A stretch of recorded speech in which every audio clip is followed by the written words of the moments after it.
Assalamualaikum warahmatullahi wabarakatuh. Di sini saya Rahma Septia Cahyaningrum ingin menjelaskan tentang hasil praktikum yang pertama, yaitu pembuatan tablet dengan granulasi basah. Di sini ada suatu resep, yaitu ada ekstrak bunga rosella 100 mg, ada manitol 200 mg, ada laktosa 200 mg, solucio gelatin 10%,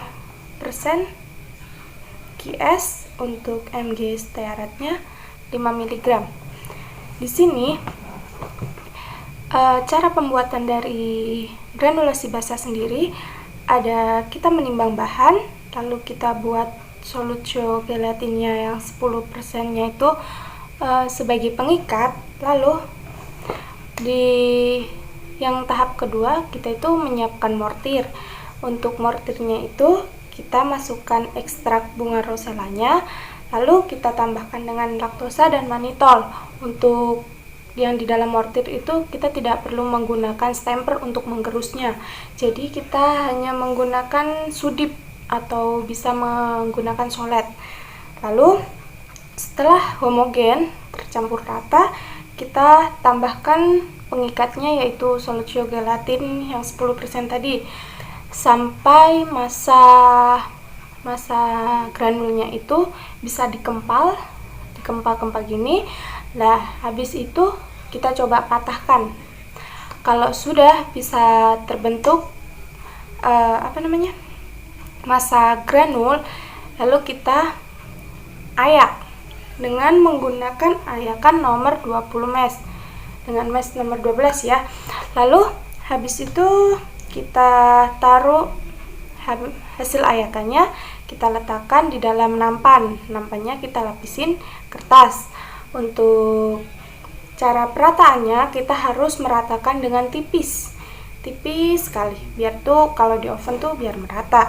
Terus habis itu kita oven dengan suhu 50 sampai 60 derajat. Kita bisa oven itu selama 6 sampai 18 jam. Selama 6 sampai 18 jam itu kita bisa menunggu untuk keesokan harinya. Kita cek hasil dari granul yang kita oven untuk praktikum ini. Lalu setelah granul kering, granulnya diayak lagi dengan ayakan nomor 14 atau 50. Untuk hasil praktikumnya, menit pertama itu ada untuk yang pertama kan granul itu kan beratnya 25 gram. Lalu kita setelah pengeringan, kita menggunakan waktu pengeringan itu 15 menit, 30 menit, 60 menit, 90 menit, 120 dan 24 jam. Oke, dari hasil praktikumnya kan sebelum pengeringan itu kan 25 gram. Lalu saat 15 menit dia itu menghasilkan 15 menit itu dia tuh menghasilkan granul seberat 24,21. Untuk caranya itu berat petrinya itu kan 24,66 gram. Lalu berat petri dan berat granulnya itu totalnya 118,90 gram. Jadi kita caranya itu kita mau mengetahui berat granul yang setelah pengeringan, kita tuh bobot petri sama bobot granul setelah pengeringan itu dikurangin dengan bobot petrinya. Jadi hasilnya itu berat dari si granul. Berat granulnya yang 15 menit itu ada 24,21. Untuk yang 30 menit, 60 menit, 90 menit, 120 menit, dan 24 jam sama caranya. Berat petri dan granulnya itu tadi, jumlahnya itu tadi dikurangin dengan berat petrinya. Kita ketemu dengan hasil granulnya.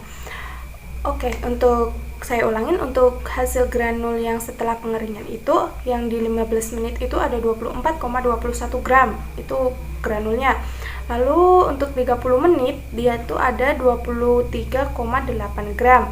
Untuk 60 menitnya ada 23,8 gram.